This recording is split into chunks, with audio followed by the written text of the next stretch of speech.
My name is SHAWNA Wright. I am the director of the University of Kansas's Center for Telemedicine and Telehealth.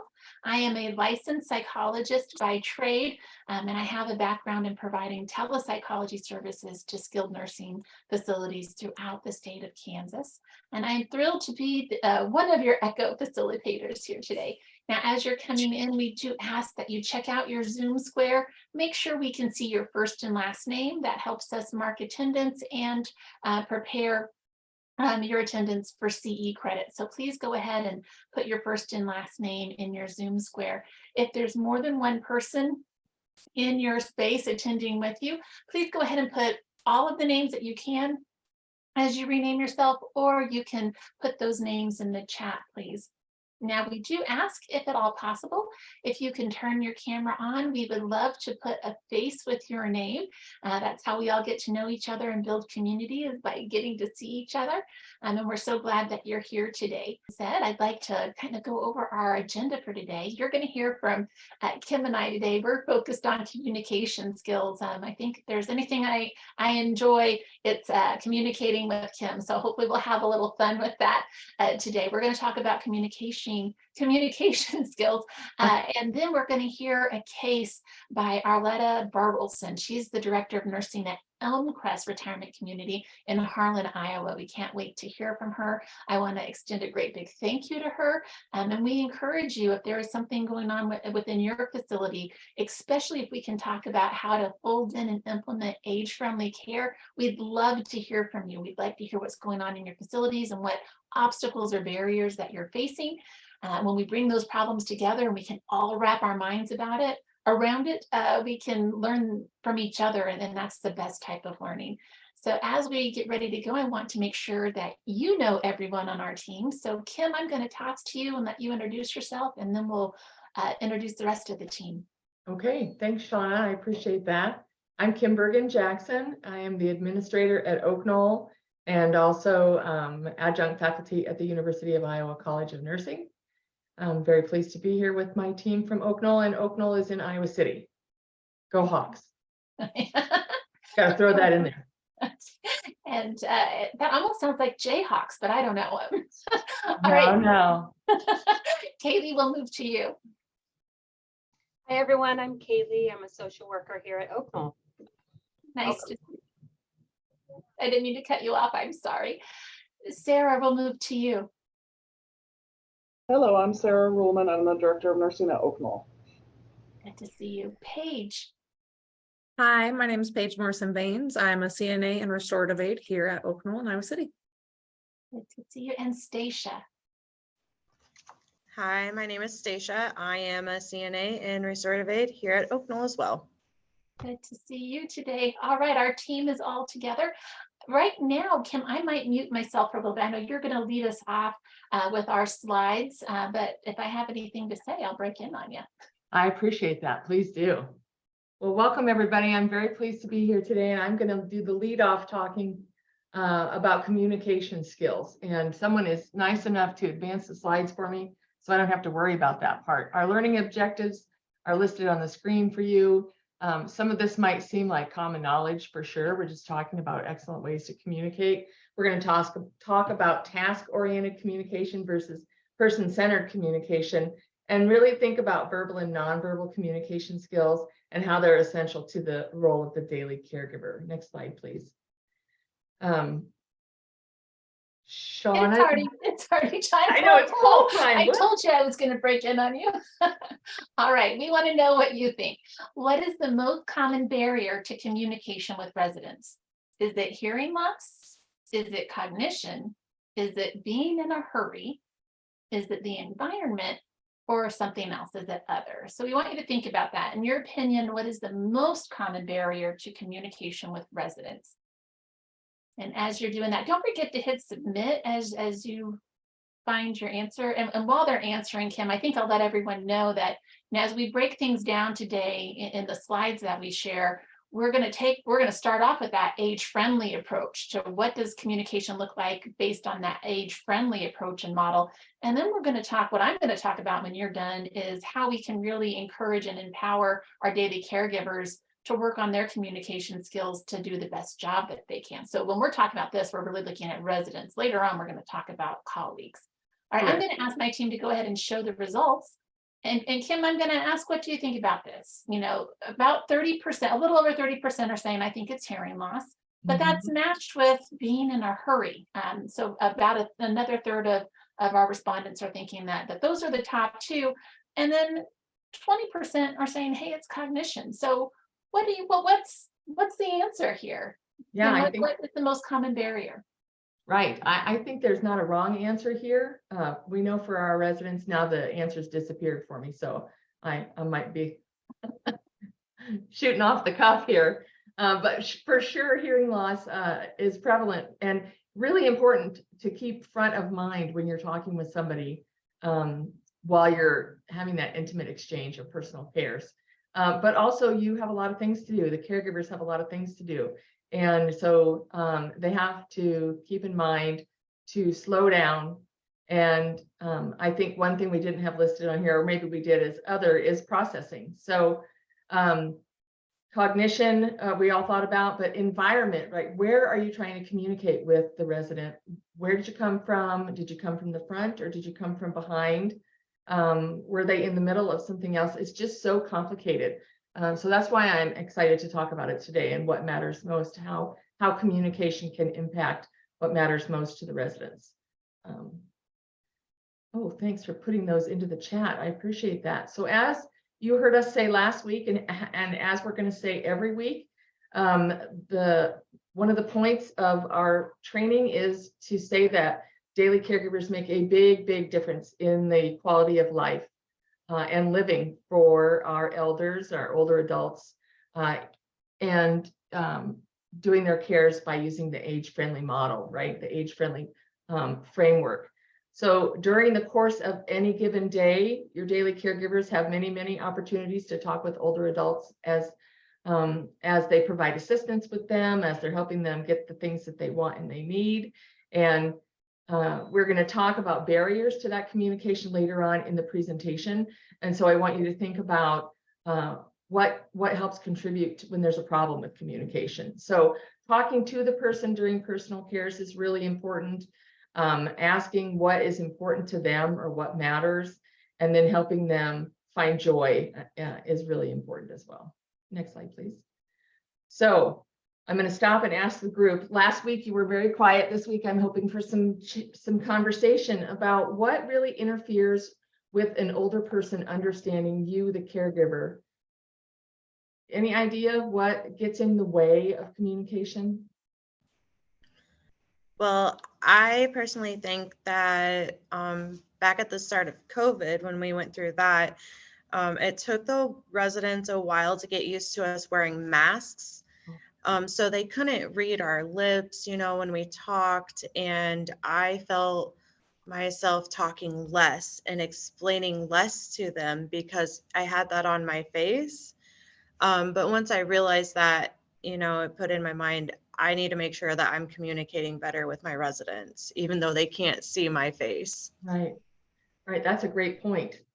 Isn't it funny? We're away from masks for like a month and I forgot all about them. So yeah, those masks got in the way. And we even had residents at Oaknoll making masks for a while before we had to use medical masks. They were making cloth masks, and that sewing group even tried to make me a clear mask with like plastic on the front, but it fogged up. It wasn't user friendly, but we did try to mitigate that response to the mask. Can anybody else relate to that? It's on the call, that sort of And additional. someone else is saying, wanting how is saying that our age can interfere with understanding, if there's an age gap or age generational beliefs and generational differences.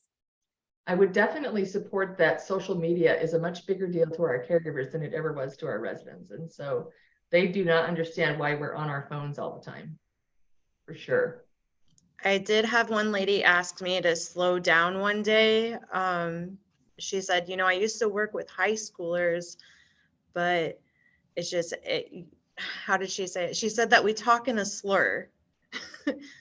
So I apologized and tried to make sure I was talking a little slower and pronunciating things a little better. Yeah. But Yeah, so I think, somebody said our verbiage. Ah, that's right. How we say things in slang, I think, is another thing. I'd add to that the medical terms, our therapy department might suggest someone is independent. And then that resident requests help and says, what do you mean I'm independent? What do kind of that's confusing to residents, the medical terminology. That's right. Right. So there is another comment in the chat about speed, that we're fast paced and that we talk too fast. And that's very common. Yeah. Okay. Well, while we're trying to understand what matters to older adults, we need to be able to communicate effectively. And so that's what we're going to talk about some more. Next slide, please. So one set of problems that we see with the residents is the result of their mental and physical health problems, right? So I don't know about everybody on the call, but Oaknoll is dealing with a larger number of people living with dementia and living longer. And so we have various levels of cognitive impairment at various levels of care here. And those difficulties that people have with living with dementia can certainly contribute to misunderstandings with communications. Can you think of any other health-related problems that there could be when you're talking with a resident that you should consider? I would say certain disease diagnoses like Parkinson's.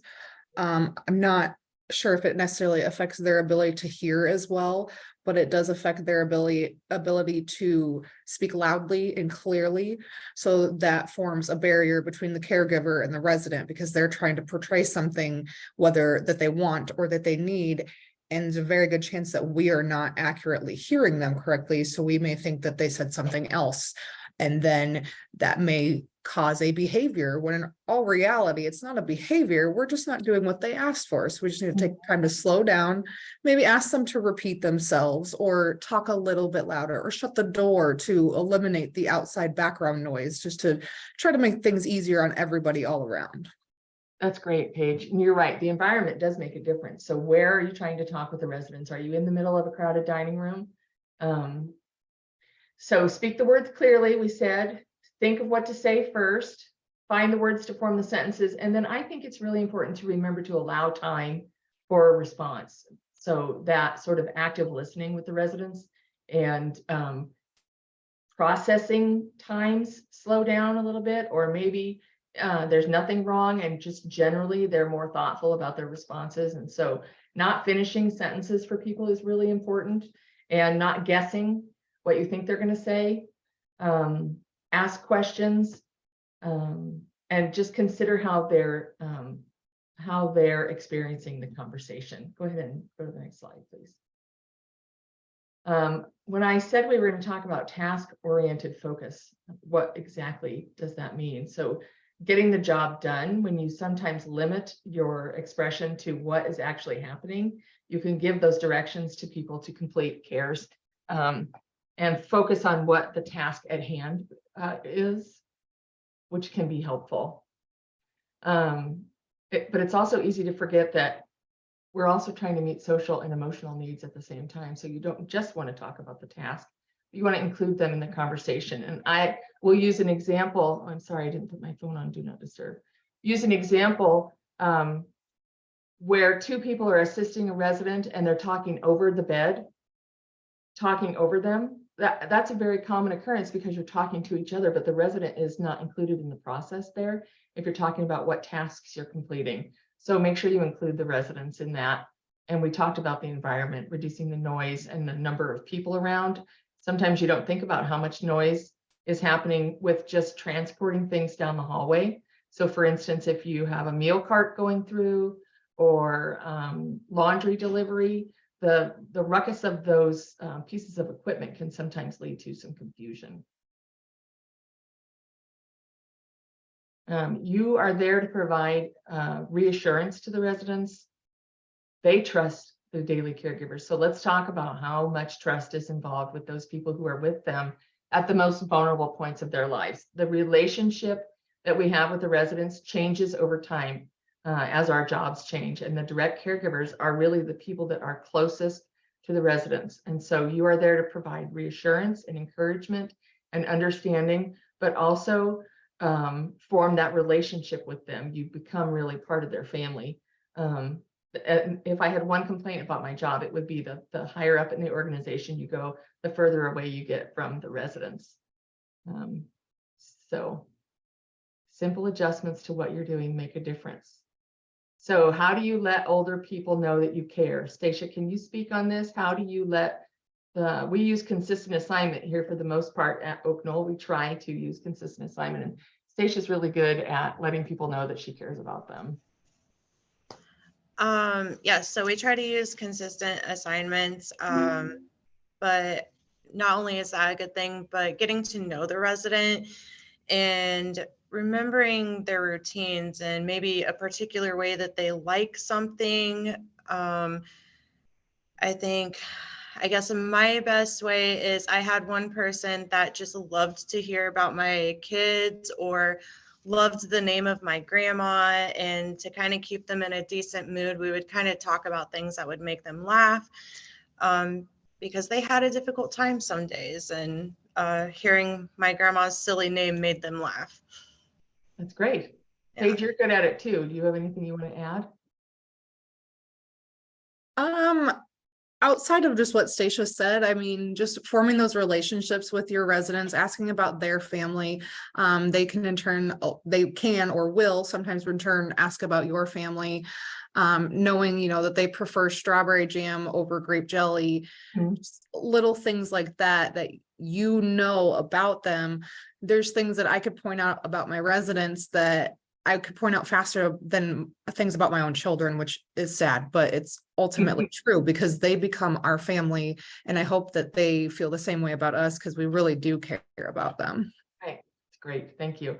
I think it's important to remember that sometimes your facial expressions can give you away. So just remember how your face is resting while you're having your conversation is going to sort of give away those emotions on the inside. So it's important to maintain sort of a positive facial expression and eye contact. Next slide, please.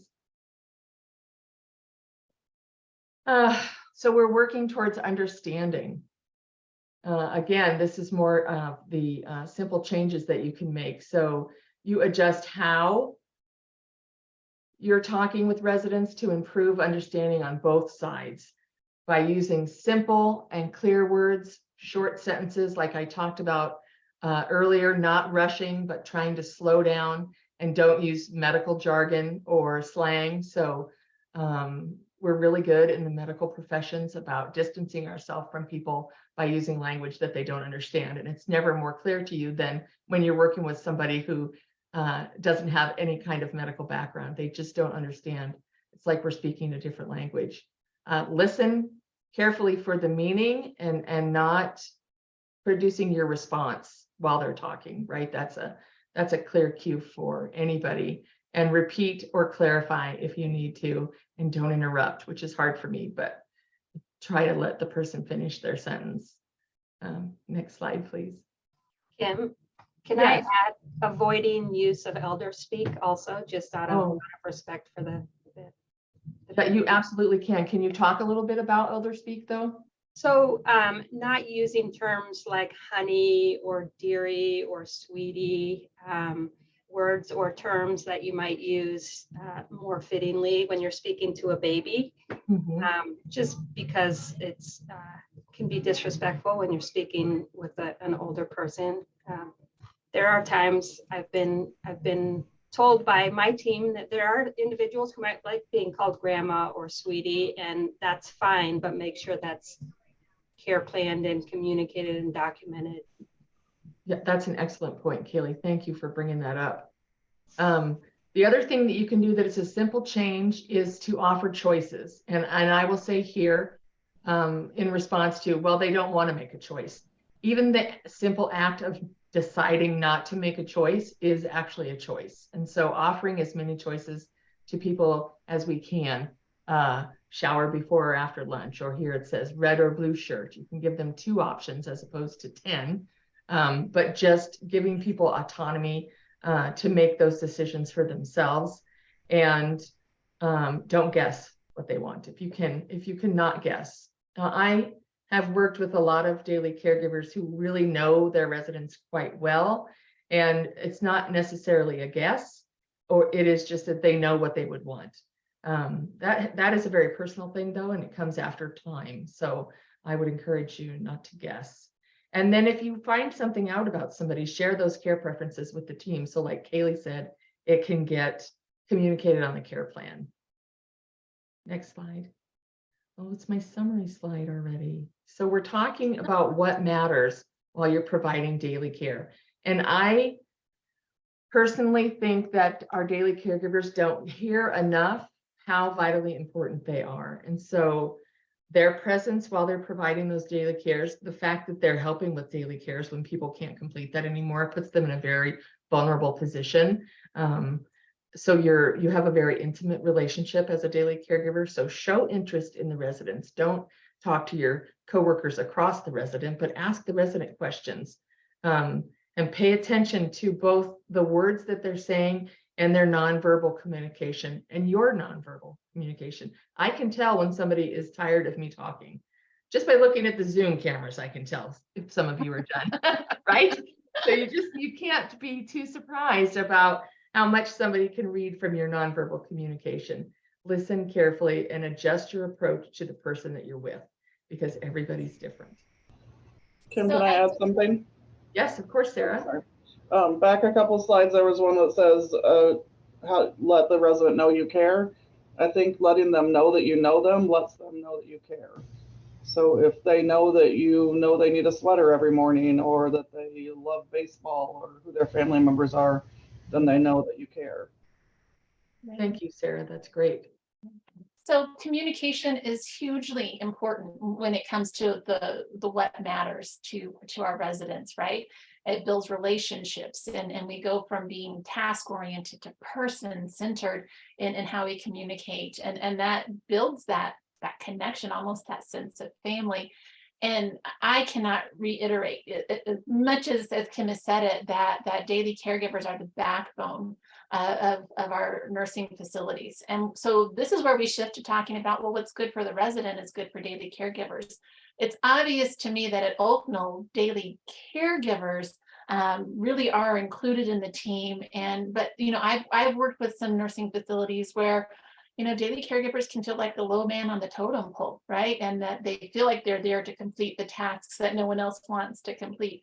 And so when we talk about the 4 M's and we look at how communication supports what matters to the residents, we really want to think about how we can empower daily caregivers within their work settings to really use communication for their own needs as well. And so we talked about all of those skills that daily caregivers can use to really enhance the care for a resident. But now we're going to shift a little bit. We're going to talk about how we can really encourage daily caregivers to build their confidence and their comfort with using communication skills with everybody, their colleagues, their supervisors included. And so in the training that we're going to open up for you all later on today, where your daily caregivers can go in and get a piece of this training, one of the things we're going to talk about is how they can take the same skills they use with residents and use them with their coworkers, when they need to get things answered, or they need to do some problem solving. How do they ask open-ended questions? How do they engage in active listening and feedback what they're hearing and check for understanding? How do they pay attention to their own nonverbal communication and respond to others' nonverbal communication?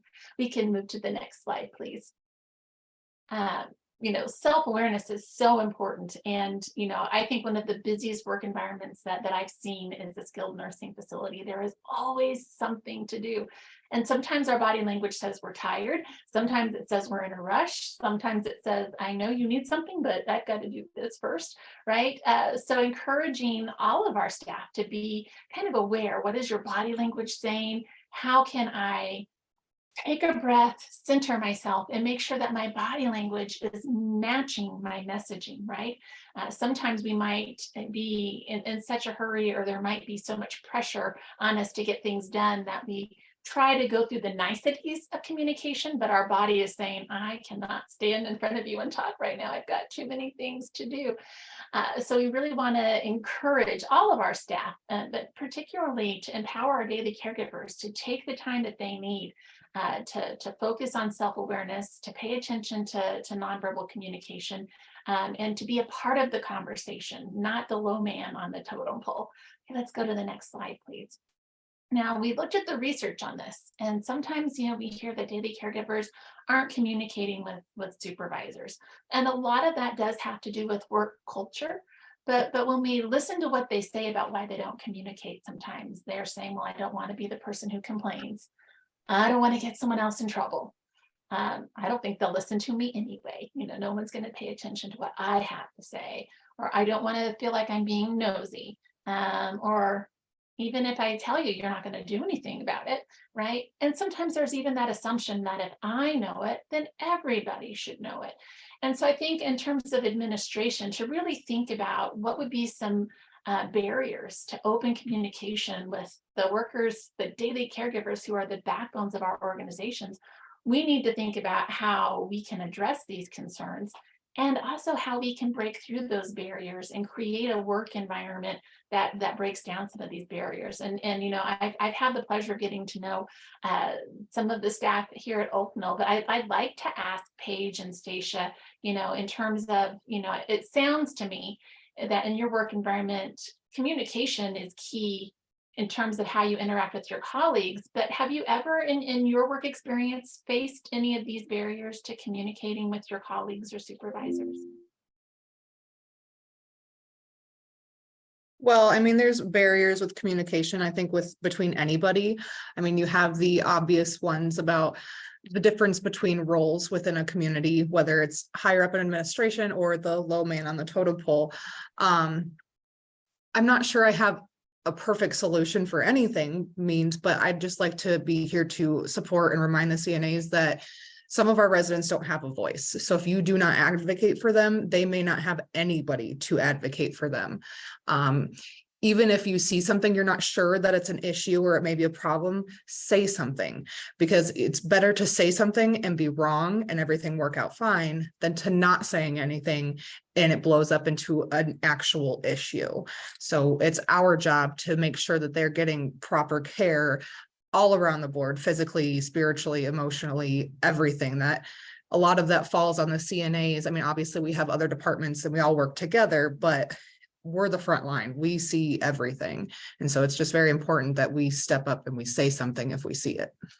Absolutely. And our colleagues, our administrators, our supervisors can help open the door for that, right? Talking with supervisors and managers can be difficult, especially if you think they already know, or maybe that they don't have the resources to fix it anyway.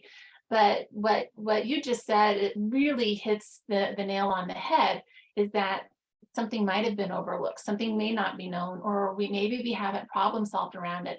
So really developing not only the skills to talk about what you're seeing and what your residents might be experiencing, but how to hold those conversations with colleagues as well. I think daily caregivers have just a natural knack for communicating with residents. Sometimes it can be a little more difficult to talk with our supervisors. All right, next slide, please. So we can take some of those very same skills that we use in talking with residents, kind of center ourselves and focus on those when we're communicating with our colleagues or supervisors. Use simple language, show that you're empathetic. Again, stay out of the weeds if medical jargon can confuse what we're trying to communicate. And it's okay to use visual aids to map things out, to actually physically take someone to a spot where there's a problem and say, this is what I'm talking about. You're not hearing my words enough for you to understand. Come look at this. I want you to see it. And really, of course, in all situations, be respectful of cultural differences. I don't know about you, Kim. I think you're forever young, but maybe every once in a while there's a generational difference between you and some of the staff. I think I am trying so hard to understand all of the things, and it is different. It is complex, and there's a lot of jargon. There are a lot of things that my daughters did not teach me that I still do not know. I want to throw in there too, that as administrators or leadership members, it is really your role to make sure that the daily caregivers understand, and not just the daily caregivers, but everybody on the interdisciplinary team, how vitally important they are to the function of the team. And I will tell people time and time again, there's no way we can get our mission done without all of the different players that we have on the team. Every single person is just as important, and every single discipline is just as important. And if you assume they know that and you don't take the time to tell people that, they don't know it. It's not the message that people get, especially CNAs do not get the message that they are important and that they're valued and that they should have voice at the table. And that is critically important. And you have to say it a lot. You can't just say it once, and you have to demonstrate that you believe that, and people will start to trust you and they'll believe you. And I actually started a long time ago with PAIGE and STACIA, and I hope they agree with that. But SARA and KALEIGH have started since I've been here. So I'm the oldest kid on the team, and I hope they get that message. So really, if we want to make sure we have good communication is the heart and soul of what matters. When we talk about age-friendly care, it's also the heart and soul of having an age-friendly environment, because communication is so important amongst all of our co-workers and our interprofessional team. Yes. So it is on the shoulders of administrators to make sure that their facilities, their organizations are a safe place for people to listen, for people to be honest, to try to understand each other, and to really address problems and issues as they come up without being defensive. All right, I think that's our last slide. You can take that down. Are there any thoughts or comments, any questions that we need to discuss before we move on to our case? Did anyone have any thoughts they wanted to share? I had something that I thought of. When Kim had said that, generally speaking, our residents are getting older, they are living longer. At the same time, our daily caregivers are getting younger and younger. I don't know how it works in other places, but I know there are quite a few CNAs around here that the CNA class is actually offered in high school. So then they come in as a very young person working with an elder generation. So not only do our residents not understand the younger generation, but the younger generation of daily caregivers may not understand some of the things the residents are saying. And I'll use an example. I had a resident once tell me that she needed to go to the Biffy. I had zero idea what a Biffy was until one of my coworkers, who is older than I am, she explained to me, well, that's the bathroom. I had no idea. And had she not told me that, this poor lady would have never gotten to the bathroom. So it's very important that it goes both ways. Great Thank you for that example. I appreciate it. Okay, Arlita, we would love to hear from you today. I'm going to ask our team to get the slides up, and we'd love to hear what's going on in your nursing home. Yeah, we're a nonprofit nursing home. We live in a rural area. We're either an hour or 2 hours from a big city like Omaha or Des Moines. 2 other nursing homes in our area have closed in the last several years. But we have a skilled nursing area that holds 55 people, but we only have 34 in there today. But we also have assisted living and independent living too. Our population in town is about 5,000, and it's more of a aged community. When we look at our quality measures, it shows that those residents that live here that's 85 and older, we're about double than most people in the state. So we have a more aged population. We're trying to get more staff in so that we have a better schedule for everybody. But we're trying, we do the radio, we do newspaper ads, we're on Indeed, we have our own website where they can log in and look at the careers that are available. We've put banners up in front of our facilities and behind our facility because the high school football stadium and parking lots down there. So we get a lot of people going by our building. We use local bulletin boards, we've attended career fairs, we've had career fairs. The latest thing that we've done again is talk to our local hospital, because when the census is down at the hospital, those nurses are giving time off. And to help them stay busy and working, we have asked if anybody would come over here and assist us with our scheduling. And we've had a few people, yeah, a couple nurses and nurse aide that have come over and helped out. We've also done sign-on bonuses for new staff coming in, and we've also done referral bonuses for staff already here, trying to get somebody in you think would be a good person to work here. We have closed our memory unit, which was a 16-bed memory unit a couple years ago because of COVID and our staffing. And as everybody knows, if people call off of your schedule, not everything's going to get done that you want it to. So we're looking at what other ideas does anybody have that we could get more staff in to be interviewed and hired.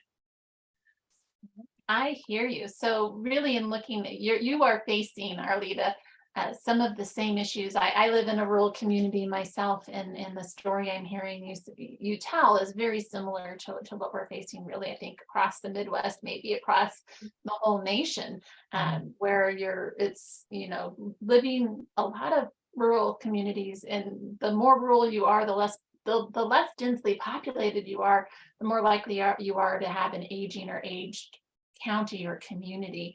It sounds like you have done everything you can in terms of advertising, all of those traditional methods to pull in and attract new staff, as well as some innovative ones, and offering, when I first read that, I thought, oh, well, what about referral bonuses? And then I kept reading and I thought, oh, you are already doing that. Yeah.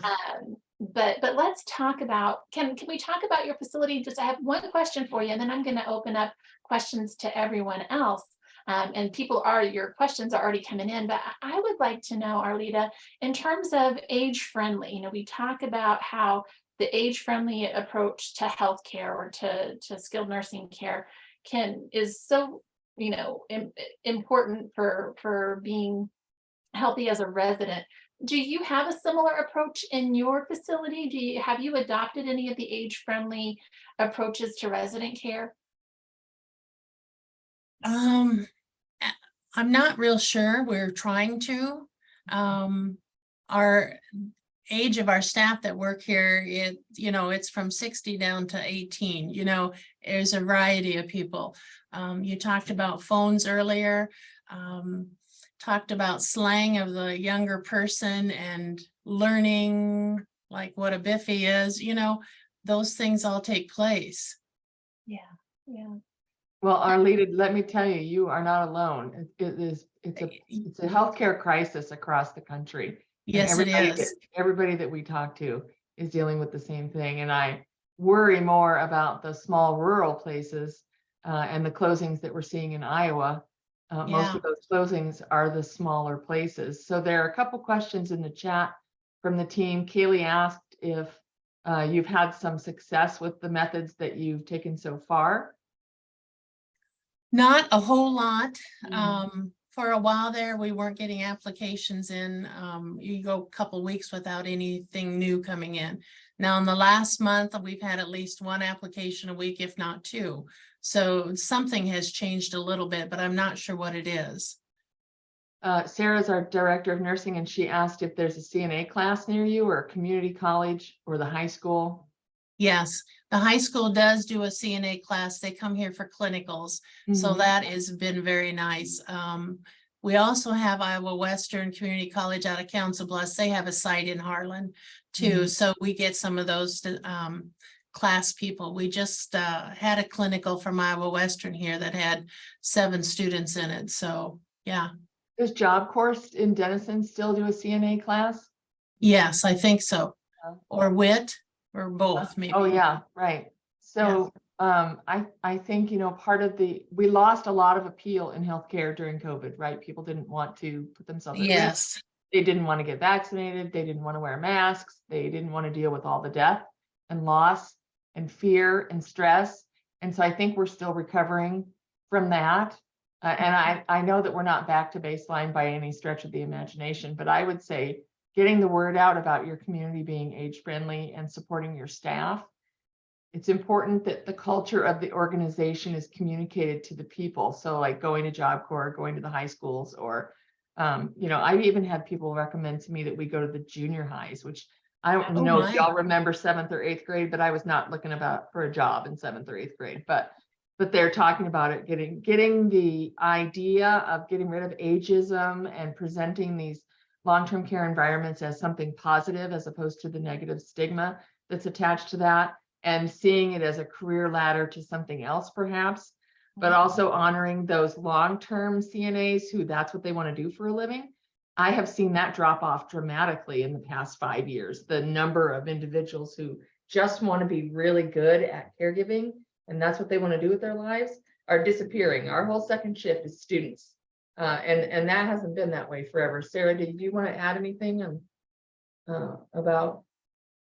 Just, you know, we've had some luck with recruiting like brand new CNAs that have either had clinicals here or through the high school apprenticeship program that we have here, but I understand we're in a little busier place than you, and we have a lot of students at the University of Iowa that we utilize, but I think maybe with well, and I would just chime in from my work with the different community colleges. A lot of them do struggle to find clinical sites. So I do think, you know, if possible, trying to be that clinical site, Yes. even if it's a bit of a drive, you know, that might really open up a bit of a pathway to those students getting to see your facility and deciding to work there.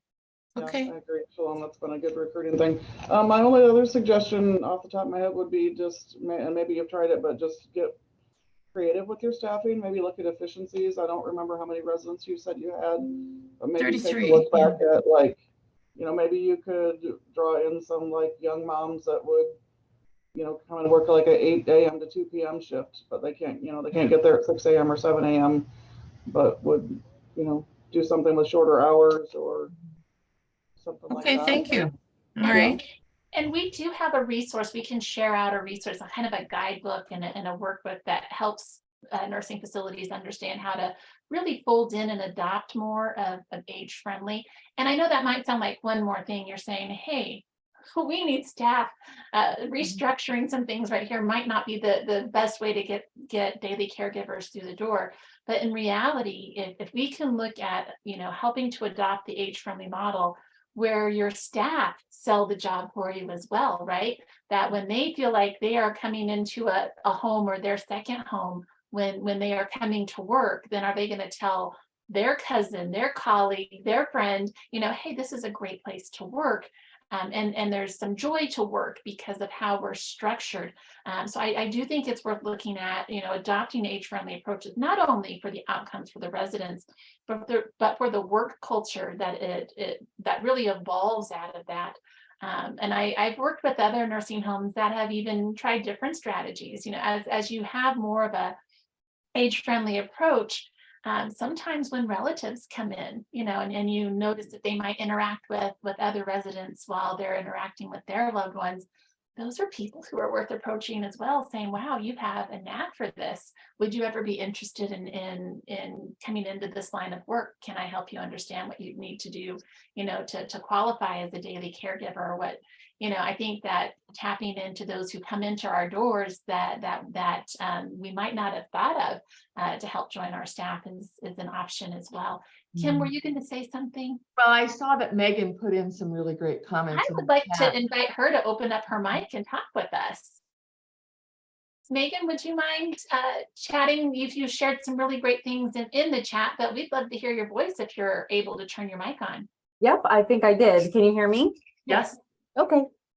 Yeah, so I actually teach the CNA class. I'm actually the administrator for the Amby home here in Northwest Kansas, and we're kind of the same issues, have a hard time getting staff, but something we do is offer a scholarship. So we are paying that CNA class ahead of time.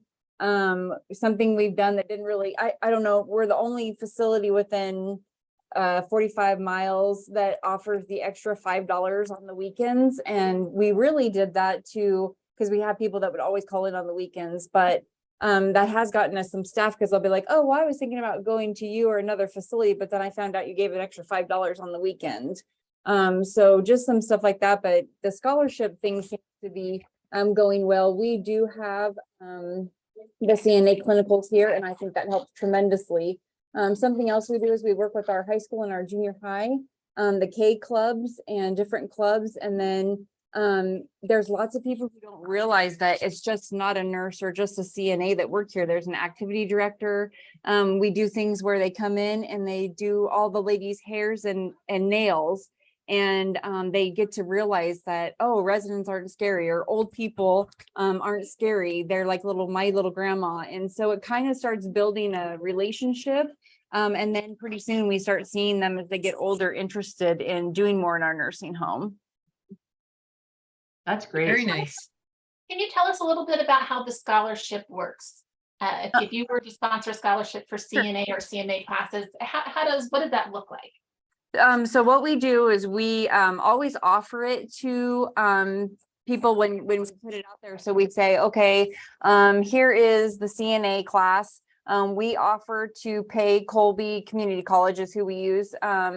And we'll pay for that with the intent that hopefully you'll work here full time for 1 year. We have them sign that, and then we pay for the class ahead of time, because there's a lot of times that people, even though it's not a tremendous amount of money, still don't have the $700 to take that class. So we pay it ahead of time, and then we're buying into the employee before they ever start. So sometimes then we'll even offer them, if they're looking for a job right away, hey, you could work in dietary or housekeeping for a little while. And then once you get done with the class and you pass your test, then you can move over to nursing. And that seems to be working out pretty well for us. I like it. Mm-hmm. So And I'm helpful. also seeing that I'm just going to share a little bit of so it's making me think of my nursing students who different semesters for clinical, we would send them like an hour away if they were willing to go, but the location they were going to allowed them a room to sleep in and food while they were there.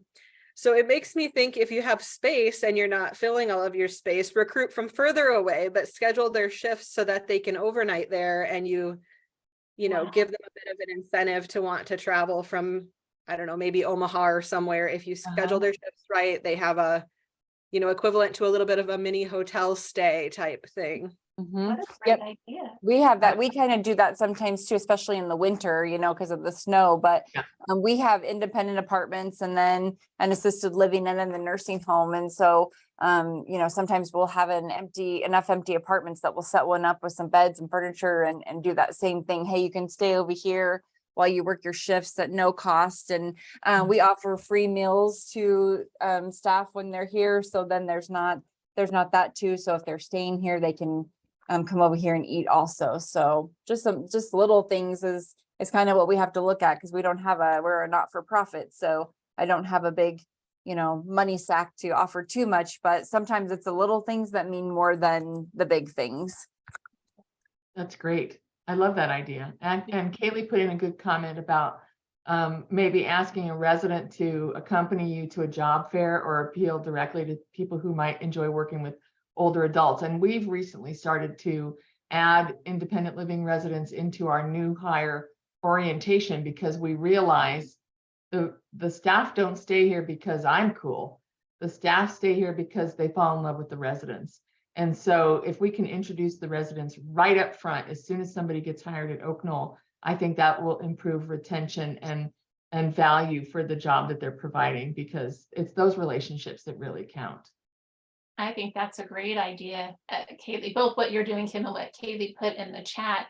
Kim, you mentioned, boy, in the 7th and 8th grade, maybe you're not thinking about a career, but it's such a great time to plant the idea of purpose, right? You don't have to say, do you want to come work here, even in high school, but to just, expose those junior high kids to different opportunities and what goes on inside of a nursing home, and what are the positive aspects of those. Where could you find purpose? We don't necessarily, talking about career, I think, is great at any age, but really just that exposure to what goes on, and why are the people who work here so important? What do they do? And then, having the opportunity to meet residents as well. I would tell you, my community is not as small as Arlita's, but it's small. And I think any amount of exposure to different professions is really important to pipelining. I don't know about you all in your communities, but what we found, particularly with behavioral health and nursing, is that a lot of times if they go off too far to college, they don't come back. And so, making those connections and ties while they're young and letting them know you would be valued here. If you grow up and become a CNA, if you grow up and become an RN, you're welcome here. You would matter here, and building those relationships and connections from a young age, I think. But that doesn't pay off for you tomorrow, right, Arlita? Right, But, that's the deal. It just takes forever. Paige threw in a comment too about shift differential. I'm sure you're considering that, but shift differential for second or third shift, or incentive for extra shifts or weekend shifts. So, I mean, we're doing all the same things you're doing. You're not missing any big secret. It's hard everywhere. It is.